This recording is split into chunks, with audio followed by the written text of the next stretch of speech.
ये जितने दल हैं, बजरंग दल, हनुमान सेना, फलाना सेना, ढिमाका सेना, ये सब के सब उग्र हैं, ये बानर सेना है। इसका मतलब ये है जहाँ झगड़ा ना हो तो वहाँ झगड़ा करा देंगे। अगर अजान से लोगों को दिक्कत है, 5 मिनट की अजान से लोगों को दिक्कत है, तो रात रात भर जो देवी के जागरण होते हैं उससे भी लोगों को दिक्कत है। हम जब अम्बेडकर जयंती मस्जिद के सामने से निकलती है तो मस्जिद के सामने हमें रूअफ़ज़ा का पानी मिलता है पीने को। किसी मस्जिद के सामने जाकर के दलितों और मुसलमानों का झगड़ा हो, ये बजरंग दल वालों ने कल परसों उड़ीसा में अम्बेडकर जयंती मनाने वाले लोगों पर पथराव कर दिया। अब वो भी हिंदू और हम भी हिंदू। बताओ मुझे एक बात बता दो, पूरे भारत में जितनी डॉक्टर अम्बेडकर की मूर्ति तोड़ती है कोई मुसलमान तोड़ता है क्या? डॉक्टर अम्बेडकर के जितना अपमान हो रहा है ये मुसलमान कर रहा है क्या? दलितों के आरक्षण का विरोध मुसलमान कर रहा है क्या? दलितों की बहन बेटियों को उठा करके हमारी सीआर और जो सरकारी अफसरों की मुसलमान खराब कर रहा है क्या? सारा सत्यानाश हमारा यहाँ प्रकाश सिंधु कर रहा है। हाँ तो बिल्डोजर तो पूरे यूपी में चल रहा है, लेकिन चल वहीं रहा जहाँ दलित और मुसलमान है। जलाने वाले ठाकुर थे, बलात्कार करने वाले ठाकुर थे, मुख्यमंत्री ठाकुर था, और अपराध जो हो रहा था वो दलित महिला के साथ में हो रहा था। दलित परिवार को बंधक बना दिया गया। आप कह रहे हो देश के अंदर जाति के आधार पर कुछ नहीं होता, यहाँ जाति के आधार पर फैसला होते हैं। रिदम रखा 4 बच्चे पैदा करें, पहले तू तो कर ले 4 बच्चे पैदा, हमें बाद में सलाह दे दिए। यहाँ तो अपना खुद का पेट नहीं भर रहा। साध भी है ना, वो कैसे कर सकते? अरे तो साध्वी को बच्चे पैदा करने किसने मना करे भाई? तो ज्ञान देने के लिए। हाँ ज्ञान देने के लिए, हमें ज्ञान देगी, हमें तो चाहिए ज्ञान। अपने घर बैठ दारू पियो को 2 घंटे में उतर जाएगी, अफीम चरस गांजा खा लो वो 4 घंटे में उतर जाएगा।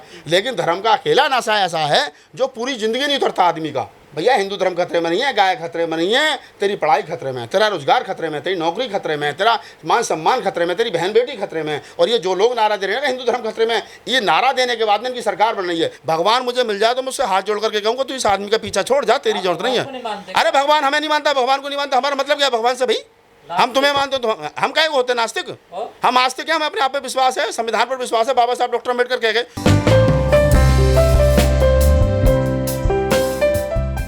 कानूनी तरीके से अगर आप शोभा यात्रा निकालोगे तो आपको ना तो झगड़ा होगा। जब बाबा साहब डॉक्टर बी आर अम्बेडकर की शोभा यात्रा जन्मदिन की निकलती है तो उसके गीत देखिए, समता, मैत्री, करुणा, भाईचारे पर आधारित गीत जो है उसमें बजते हैं। बाबा साहब की स्टैचू होती है, उसके हाथ में किताब होता है, संविधान होता है। तमाम लोग चल रहे होते हैं, पंचशील के पटके डाल करके उनके हाथ में संविधान की किताब होती हैं। शोभा यात्रा में बाबा साहब की कोटेशन लिखी हुई होती है जिसमें समता, मैत्री, करुणा झलकती है। लेकिन जब दूसरी तरफ हनुमान जी की शोभा यात्रा निकलती है तो उसमें भगवा जो है वो झंडे होते हैं, उसमें हाथों में लोगों के भी डंडे होते हैं, उसमें तलवारें होती हैं और फरसे होते हैं। इसका मतलब दोनों शोभा यात्राओं में ज़मीन और आसमान का फ़र्क है। डॉक्टर अम्बेडकर की जो जन्मदिन की शोभा यात्रा है वो समता, मैत्री, करुणा, भाईचारा और भारतीय संविधान पर आधारित है। वहीं दूसरी तरफ जो हनुमान जी की शोभा यात्रा है वो हनुमान दल के लोग हों, बजरंग दल के लोग हों, वगैरह वगैरह बहुत सारे दलों के लोग जितने हैं उनको आप समझ लीजिए कि वो शोभा यात्रा उसी तरीके की है जिस तरीके का अब आप जैसा बोओगे वैसा ही तो काटोगे ना। अब अगर आप डॉक्टर अम्बेडकर की शोभा यात्रा की बात करोगे तो संविधान का प्रचार हो रहा है। अगर दूसरी तरफ आप हनुमान जी की शोभा यात्रा की बात करो तो घर से लेके ही फटसा चले, घर से तो झगड़ा ही होगा और क्या होना वहाँ कोई लड्डू थोड़ी बटेंगे, वहाँ संविधान थोड़ी बटे। और उद्देश्य तो यही है ना, उग्र होना। देखिए उग्र होना, अगर आप ये जितने दल हैं, बजरंग दल, हनुमान सेना, फलाना सेना, ढिमाका सेना, ये सब के सब उग्र हैं, ये बानर सेना है। इसका मतलब ये है जहाँ झगड़ा ना हो तो वहाँ झगड़ा करा देंगे। तो इनसे दूर रहना चाहिए। और मैं तो तमाम लोगों से कहता हूँ कि ऐसी शोभा यात्रा जब भी निकलें, आपको रोड पे दिखाई दें, आप अपना दरवाजा बंद करो, अंदर चले जाओ। अगर हनुमान चालीसा पढ़ने तो दिक्कत क्या आप लोगों को? हनुमान चालीसा खूब पढ़ो, किसने मना? अगर आपने घर में करो, इबादत करने का अधिकार हमारा संविधान, हमारा जो फंडामेंटल राइट्स है वो हम अपने घर में करें ना।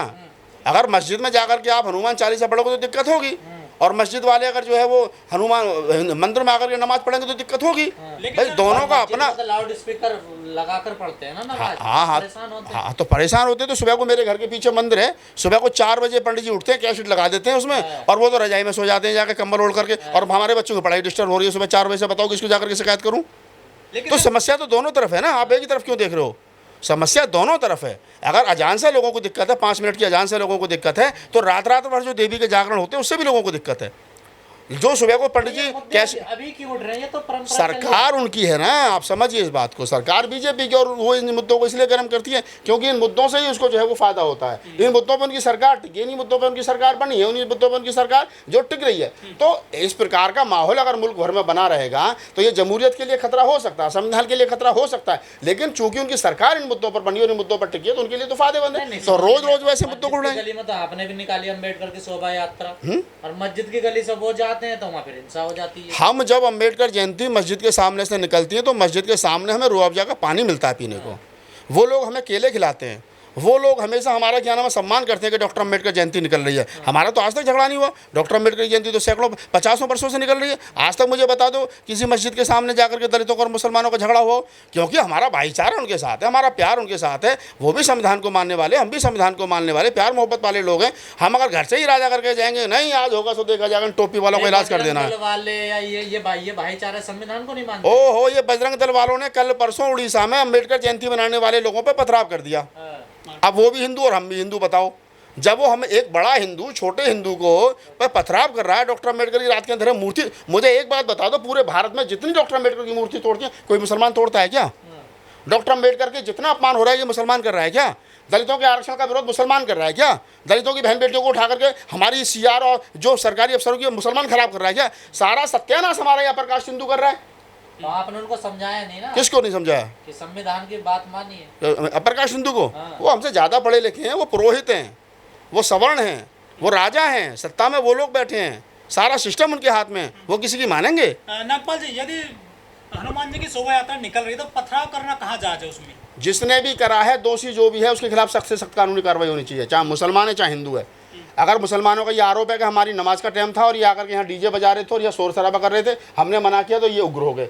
अगर हिंदुओं का ये कहना है कि जिन्होंने पथराव किया, इसकी निष्पक्ष रूप से सीबीआई जांच होनी चाहिए, देश के अंदर शांति का माहौल होना चाहिए, संवैधानिक रूप से जांच होकर जो लोग दोषी है, चाहे वो हिंदू हैं, मुसलमान हैं, कोई भी है, उनके खिलाफ सख्त से सख्त कानूनी कार्रवाई होनी चाहिए, ताकि इन फ्यूचर भविष्य के क्रम में कुछ ऐसी दिक्कत ना हो। कार्रवाई हो रही तो कहा जा रहा है एक तरफा कार्रवाई नहीं, कार्रवाई ऐसी भी ना होनी चाहिए ना कि जिसमें ये सांप झलके के ये तो क्या नाम है बदले की भावना से हो रहा है। बुलडोजर चल रहा है सर। हाँ, तो बुलडोजर तो पूरे यूपी में चल रहा है, लेकिन चल वहीं राजा दलित और मुसलमान है।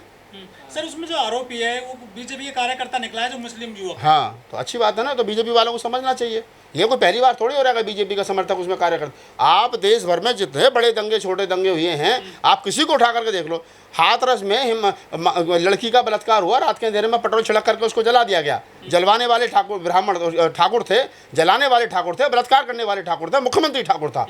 और अपराध जो हो रहा था वो दलित महिला के साथ में हो रहा था, दलित परिवार को बंधक बना दिया गया। आप कह रहे हो देश के अंदर जाति के आधार पर कुछ नहीं होता? यहाँ जाति के आधार पर फैसला होते हैं। सुप्रीम कोर्ट का जज या हाई कोर्ट का जज या और दूसरे कोर्ट का जज जो है वो 4 घंटे 5 घंटे जो अपनी कुर्सी पर बैठता है और 24 घंटे में से और 20 घंटे वो उसी जातिगत व्यवस्था में रहता है, तो आप समझते हो कि वो 4 घंटे बैठ करके भगवान बन जाएगा वहाँ? अरे उसके दिमाग से जातिवाद जब भी नहीं जाता फैसला देते वक्त। जो बाबा हैं हिंदुओं में, जो साधु संत हैं, जो साध्वी हैं, वो भी कह रहे हैं कि 4-4 बच्चे पैदा करिए। अच्छी बात है, पहले वो खुद तो 10-10 करें, दूसरों को सलाह क्यों दे रहे हो भाई? ये जितने बाबा पाखंडी घूम रहे हैं कह रहे हैं कि मैंने भी कल परसों अखबार में पढ़ा था एक साध्वी का बयान कि हिंदू जो है वो, हाँ कौन क्या नाम है उसका? हाँ, रिदम्बरा का 4-4 बच्चे पैदा करें। पहले तू तो कर ले 4 बच्चे पैदा, हमें बाद में सलाह दे दिए। यहाँ तो अपना खुद का पेट नहीं भर रहा। साध्वी है ना, वो कैसे कर सकते? अरे तो साध्वी को बच्चे पैदा करने किसने मना करे भाई? तो ज्ञान देने के लिए। हाँ, ज्ञान देने के लिए हमें ज्ञान देगी, हमें तो चाहिए ज्ञान अपने घर बैठ। क्या के लिए चाहिए ज्ञान? ये जो सर शोभा यात्रा होती है, इसमें जो बहुत सारी भीड़ होती है, युवा भीड़ होती है, ये इनको रोजगार नहीं चाहिए क्या? हो रोजगार भाई, मेरे बात सुनो।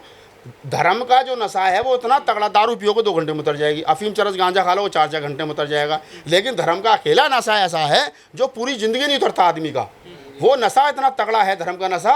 हिंदू धर्म खतरे में, लठ लेकर घर से निकलेगा, कहाँ खतरे में बता तो दे भैया। हिंदू धर्म खतरे में नहीं है, गाय खतरे में नहीं है, तेरी पढ़ाई खतरे में है, तेरा रोजगार खतरे में, तेरी नौकरी खतरे में, तेरा मान सम्मान खतरे में, तेरी बहन बेटी खतरे में। और ये जो लोग नारा दे रहे हैं ना हिंदू धर्म खतरे में, ये नारा देने के बाद में इनकी सरकार बन रही है, ये प्रधानमंत्री बन। आप देखो ना उत्तर प्रदेश के अंदर बाबा योगी की सरकार में जो लोग कावड़ लेकर के आ रहे हैं, धर्म को बढ़ावा दे रहे हैं, अंधविश्वास को बढ़ावा दे रहे हैं, उनके ऊपर तो बाबा हेलीकॉप्टर से फूल बरसा रहे हैं। और जो लोग एमटेक बीटेक करने के बाद में नौकरी बरसा रहे हैं, उनके ऊपर नौकरी मांग रहे हैं, उनको लाठी बरसा रहे हैं। तो आप पढ़ लिख करके नौकरी मांगोगे तो आपको लाठियाँ मिलेगी, लेकिन अगर नंगे पाँव आप जो है कावड़ लेकर जाओगे तो आपको फूल मिलेंगे। अर्थात सरकार जो है वो आपको अंधविश्वासी और धार्मिक बनाए रख करके अपनी सरकार बनाए रखना चाहती है। वो नहीं चाहती आप पढ़ लिख करके अफसर नौकरी बनो। भगवान के बगैर पत्ता भी नहीं हिलता, आप भी नहीं बोल पाओगे भगवान के बगैर। हम बोल रहे हैं ना भगवान, हमारे तो घर में भगवान के, हमारे तो आसपास भगवान नहीं रहता। हमें तो पूछ रहे भगवान को ढूंढ रहे हैं। भगवान मुझे मिल जाए तो मुझसे हाथ जोड़ करके कहूँगा तू इस आदमी का पीछा छोड़ जा, तेरी जरूरत नहीं है।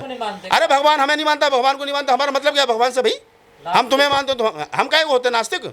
हम आस्तिक हैं, हमें अपने आप पे विश्वास है, संविधान पर विश्वास है। बाबा साहब डॉक्टर अम्बेडकर कह गए, लोग कह रहे हैं जी, अभी हमारे बीजेपी के साथी ने कहा जी हम भी अम्बेडकर जयंती मना रहे हैं, मोदी जी बहुत बड़े वक्त है, केजरीवाल साहब भी कह रहे थे हम तो, मैं बाबा साहब का सबसे बड़ा भक्त हूँ। इनकी माँ ने दूध पिलाया तो आकर के कहें हाथ खड़ा करके सीधा हाथ आगे को कि मैं रामकृष्ण को ईश्वर नहीं मानूंगा, कभी उनकी पूजा नहीं करूँगा। है मोदी जी के अंदर हिम्मत?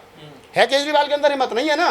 ये सब नकली और ढोंगी अम्बेडकरवादी हैं। बाबा साहब का अगर अम्बेडकरवादी होना तो उनकी बाबा साहब की 22 प्रतिज्ञाओं को मानो, उन पर चलो और उसी आधार पर इस देश को चलाओ, तब पता चलेगा। मंदिरों की जरूरत नहीं है, मस्जिदों की जरूरत नहीं है, बुद्धिविहारों की जरूरत नहीं है, स्कूल बनाओ, हॉस्पिटल बनाओ और आने वाली पीढ़ियों को अच्छे रास्ते पर लेके जाओ। सर कुछ लोग कह रहे हैं कि बीजेपी ने शोभा यात्रा शुरू कर दी है ना, 2024 से चुनाव आ रहा है, उससे जल्दी शुरू कर दिया कुछ। अच्छा, तो बाद में भी कर देंगे, चलती रहेंगे 1.5 साल, कौन सी आफत आ रही है? बीजेपी वाले के पास पैसों की कौन सी कमी है? सारे उद्योगपति उनके साथ हैं।